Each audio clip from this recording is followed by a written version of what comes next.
పాకిస్తాన్ ఇప్పుడు ఆహ్, America, Israel వీళ్ళందరితో ఉన్నటువంటి దన్ను అంటే ఇజ్రాయెల్‌నైతే అది గుర్తించదు. అమెరికాతో ఉన్న దన్ను.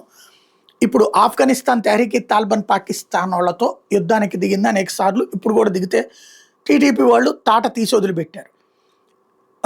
వీళ్ళేమనుకున్నారంటే అమెరికా తన సైన్యాన్ని ఇస్తది. ఆ సైన్యాన్ని తీసుకెళ్ళి తాలిబాన్ల మీద దాడి చేయొచ్చు అనుకున్నారు. అమెరికా పిచ్చిది కాదు. అట్లా ఒకప్పుడు చేసి రష్యా సర్వనాశనం అయింది. మళ్ళీ ఇప్పుడు అమెరికా 20 సంవత్సరాల పాటు అక్కడ ఉండి వెళ్ళిపోయింది. ఆ తాలిబాన్లు ఏమీ చేయలేక. చివరికి తాలిబాన్లకి ఆ దేశాన్ని అప్పజెప్పి వెళ్ళిపోయింది. ఇప్పుడు సమస్య ఏంటయ్యా అంటే ఇక తాలిబాన్లను ఏమీ చేయలేక ఆఫ్ఘనిస్తాన్‌లో తాలిబాన్ల పాలన కారణంగా ఉద్యోగం లేక, ఉపాధి లేక ఎవరైతే పాకిస్తాన్‌కి వచ్చుంటున్నారో అలాంటి వాళ్ళని డిపోర్టేషన్ చేస్తోంది.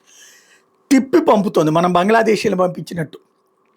మన మీద ఆధారపడ్డ బంగ్లాదేశీయుల్ని మనం పంపించాం. వాళ్ళ మీద పాకిస్తాన్ మీద ఆధారపడుతున్నట్టు ఆఫ్ఘనిస్తాన్ వెనక్కి పంపిస్తుంది. 1,46,000 మందిని ఆఫ్ఘనిస్తాన్ వాళ్ళని వెనక్కి పంపించింది. అదే సందర్భంలో ఇరాన్ ఏమో 15 లక్షల మంది ఇల్లీగల్స్‌ని పంపిస్తున్నామని ప్రతి ఏడాది కూడా పంపిస్తూ ఉంటుంది.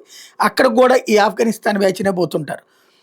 కాబట్టి ఓవరాల్‌గా ప్రపంచవ్యాప్తంగా ఈ అక్రమంగా వచ్చి నివసిస్తున్న వాళ్ళ కారణంగా ఉపాధి కోల్పోతున్న స్థానికుల యొక్క బాధలు తీర్చే ప్రయత్నంలో అన్ని దేశాలు ఉన్నాయి. విచిత్రం ఏంటంటే ఆఫ్ఘనిస్తాన్‌లో వాళ్ళొచ్చి పాకిస్తాన్‌లో బ్రతుకుతుంటే పాకిస్తాన్ తిప్పి పంపుతుంది. పాకిస్తాన్ వాళ్ళొచ్చి దుబాయ్‌లో, సౌదీ అరేబియాలో బతుకుతుంటే వాళ్ళు తిప్పి పంపుతున్నారు. చూడండి ఎట్లాగుందో.